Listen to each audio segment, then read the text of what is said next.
Before we get into the games that didn't feature in the top 10, remember Xanderjam 5 is now live on itch. There is a link in the description, so if you want to take part in the next Xanderjam this October, then click the link, get signed up, and I can't wait to see what kind of game you submit. I'm Xanderwood. I make indie games and tutorials on game development. I also play your indie games every week on my channel. Make sure you subscribe and click that bell icon so you never miss a video. Astro Light by Ghost Pit Studios is a mash-up of two games, two opposite genres, a platformer and a space shooter. There is a lot to like about this game, what with two game options, survival and story, and also a boss fight.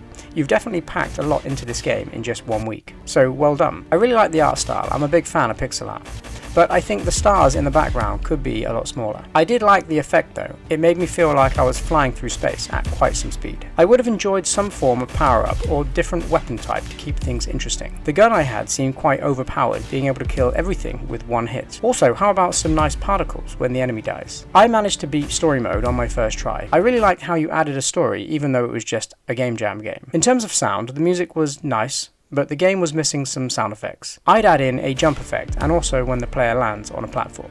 It seemed like you tried to pack quite a lot into this game, and there is always a risk to that strategy. The more you try to add in, generally the less polished everything is. I would keep it simpler.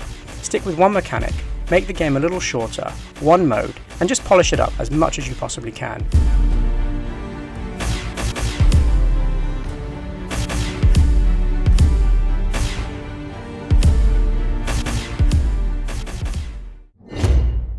Revolution by PK Maritz is a game about an evil ice queen and an aggressive fire king that join forces to take down a common enemy. A plotline even Game of Thrones creator George R.R. Martin could get behind. I really like the pixel art style of this game and I love the upgrades.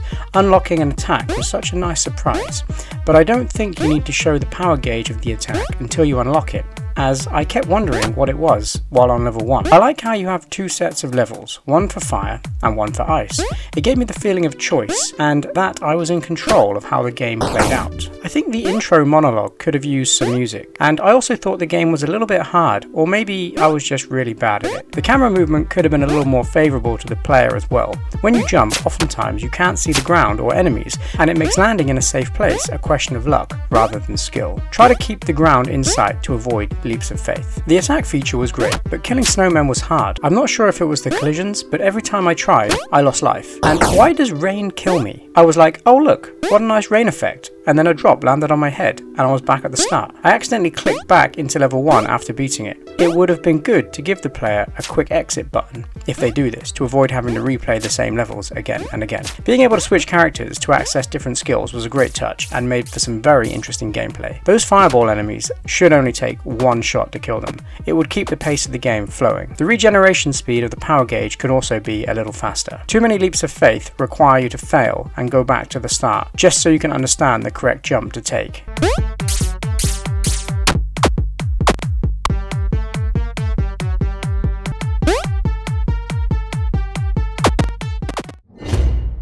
Pets Puzzle by It's King Arthur is a charming little 1-bit block-moving puzzle game where you have to get a dog and a cat back to their home. However, you first need to find the key and figure out the correct order to move blocks in order to reach the goal. I love the puzzles. I beat the game in about 5 minutes, but it was very enjoyable figuring out the correct sequences to move the blocks.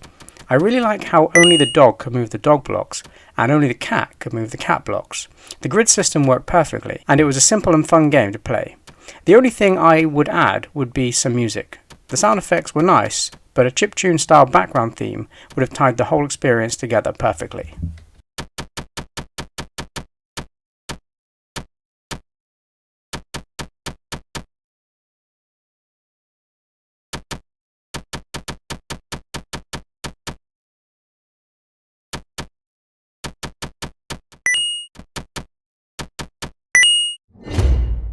Zombie Olympics by Torpid Game Dev is a throwback to the old track and field games where you mash 2 buttons as fast as you can, and the faster you mash, the faster you run. A perfect recipe for competitive fun and finger cramps among friends. Unfortunately, I don't have any friends, so I played the AI. I did love the graphics.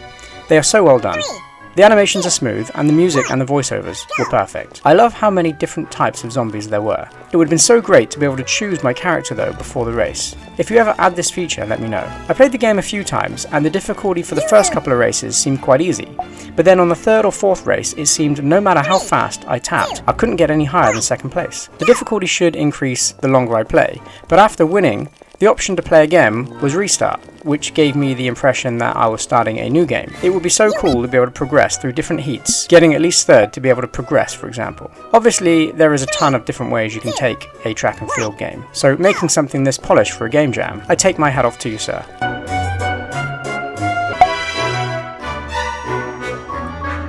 3, 2, 1, go!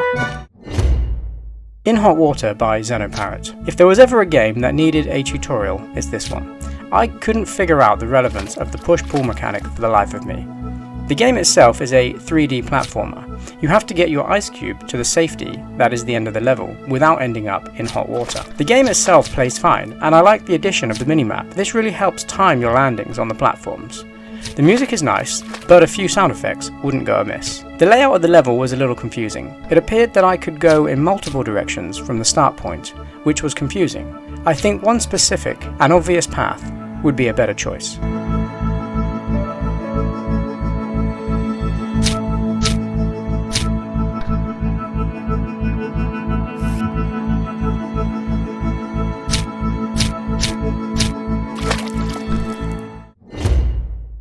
Magnet Boys by Too Many Choices is a simple maze-style game where you have to get a red ball to the flag to progress the game. You control the blue ball, and the red ball follows behind. There are some nice little puzzle elements to this game, despite its simplicity, which I won't spoil for you. You must find a way around each level, avoiding purple, and using the elements on the level to protect the red ball.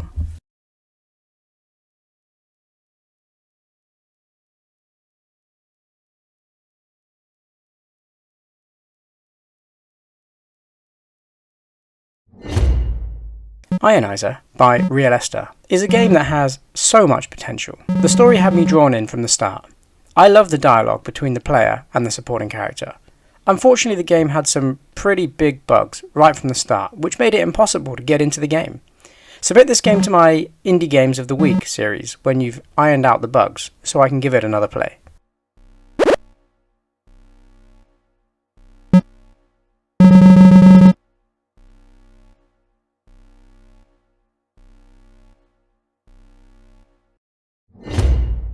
Magnet Escape by Alexander the Dev is a game that I actually beat. Go me! At first the controls were a little touchy. I couldn't get the ball to magnetize the way I wanted, and I kept getting killed by the rising lava because the ball kept getting stuck on the walls. However, once I figured out that the ball moves at certain points on the magnet, for example, to move the ball left, you need the far right edge of the magnet over it. Things became competitive, and then it really became a game of skill. I found the difficulty curve a little inconsistent. It really depends on the number rather than how far I'd gotten in the game. Some numbers were just a lot easier to navigate than others. I'd consider adding another difficulty element like faster rising lava on easier numbers. Definitely add some music and more sound effects, and with a little more polish, I think this could have been a top 10 game for sure.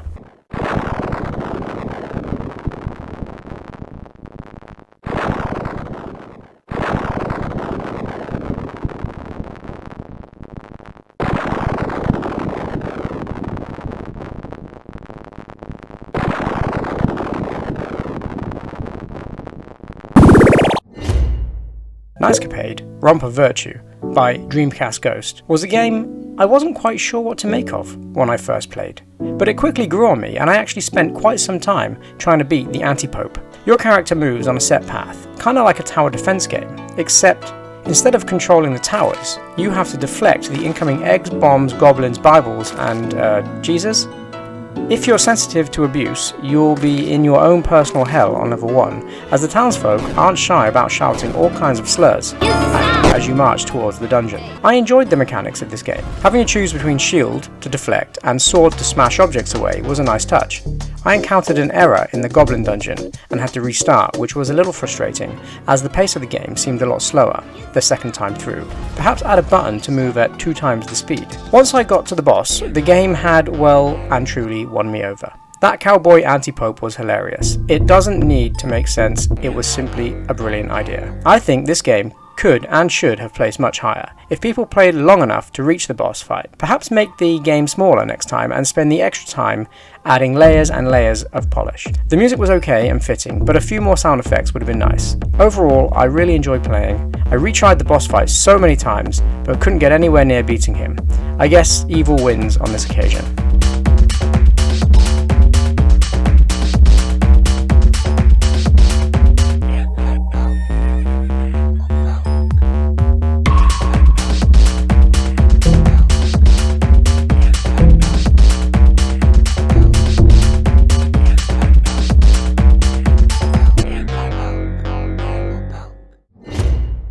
Space Botany by Mr. Panda 261 is a twin-stick shooter where the objective is to destroy enemy ships and collect plants in an attempt to grow your plant to the point where it can regenerate your health. I really liked the parallax effect in the starts. It really helped to give the game depth and a feeling of being in space. The artwork was also nice, and I liked the design of the player sprite a lot. The sound effects were okay, and the game started with some music, but that stopped quickly into the game. It would have been nice to have had the music playing throughout, as when the music stopped, it felt more like a bug than an intentional choice. I couldn't figure out how to grow my plant to the point where it regenerated my health. The instructions say to click the plant to fertilize, but I clicked every plant on the screen and nothing seemed to work. Perhaps I was always destined to die a cold death in deep space. The enemy projectiles were also a little fast. Oftentimes they were on me before I could react. I'd make them slower, or perhaps give me a radar so I can anticipate which direction they are coming from.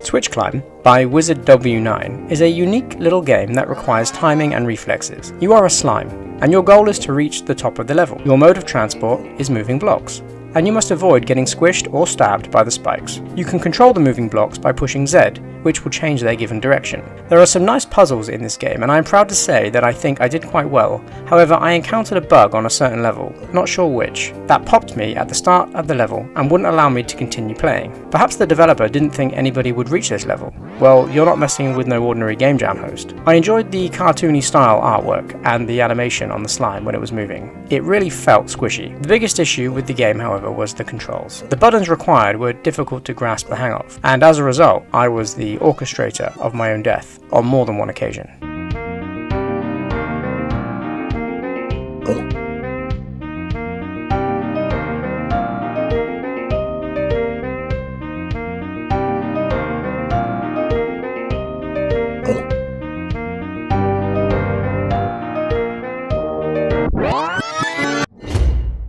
Confusion by Games HQ is not really a game at all, but it is really fun to mess around with. Simply place negative and positive particles using your right and left mouse button. They will attract to each other, and when they touch, they explode. What's not to enjoy there? I had a lot of fun seeing how big of an explosion I could make simply by spamming the mouse buttons.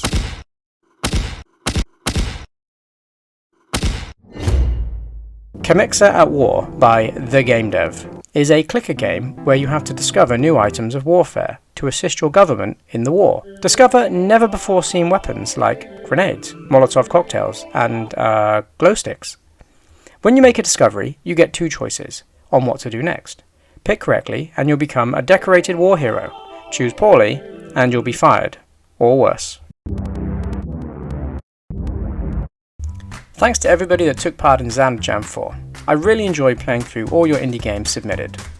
Xanderjam 5 is now live on itch. There is a link in the description. If you take part and submit a game, I will play it on my channel. If your game features in the top 10, it'll feature in the Best of the Jam video and be in with a chance of taking a place on my Xanderjam Wall of Fame leaderboard. If you took part and didn't manage to get your game submitted, you can always submit your game to my Indie Game of the Week series. There is a link in the description, and I'll play it on my channel at a future date. Until the next video, have a great day, have a great week, and I'll see you in the next one.